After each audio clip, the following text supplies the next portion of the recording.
City union பேங்க்ல புதுசா அறிமுகப்படுத்திருக்காங்க 5 types of current accounts. Start up, regular, silver, gold, platinum. City union bank.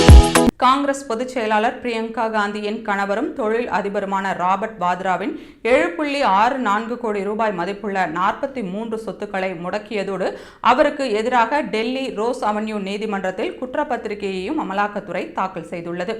Robert Vadra நடத்தும் ஸ்காட்லைட் hospitality நிறுவனம் ஹரியானா மாநிலம் குருகிராமில் 2008ஆம் ஆண்டு 3.5 ஏக்கர் நிலத்தை 7.50 கோடி ரூபாய்க்கு வாங்கியது.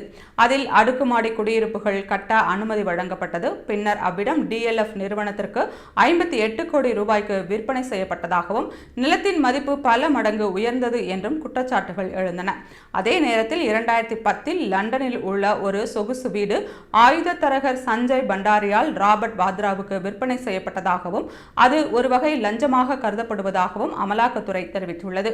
மற்றொரு விவகாரமாக ராஜஸ்தானின் பிகானேரில் 31.61 ஹெக்டேர் நிலம் குறைந்த விலைக்கு வாங்கப்பட்டு அதிக விலைக்கு விற்பனை செய்யப்பட்டதாகவும் அப்போதைய காங்கிரஸ் அரசின் உதவியுடன் ராபர்ட் வாத்ரா பலன்களை பெற்றதாகவும் கூறப்படுகிறது. இது தொடர்பாக விசாரணை நடத்த வருகிறது. இந்த விவகாரங்களே அரசியல் நோக்கத்துடன் தொடர்புடையவையாக இருப்பதாக காங்கிரஸ் கட்சி குற்றம் சாட்டியுள்ளது.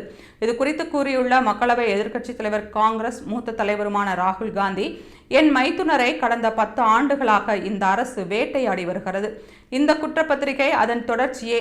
ராபர்ட், பிரியங்கா மற்றும் அவர்களின் குழந்தைகள் அரசியல் துன்புறுத்தலின் பேரில் தைரியமாக நிற்கின்றனர். அவர்கள் எல்லாவிதமான அநீதி மற்றும் அச்சுறுத்தலையும் கண்ணியத்துடன் எதிர்கொள்ளும் நபர்கள். இறுதியில் உண்மை வெல்லும் என தெரிவித்துள்ளார்.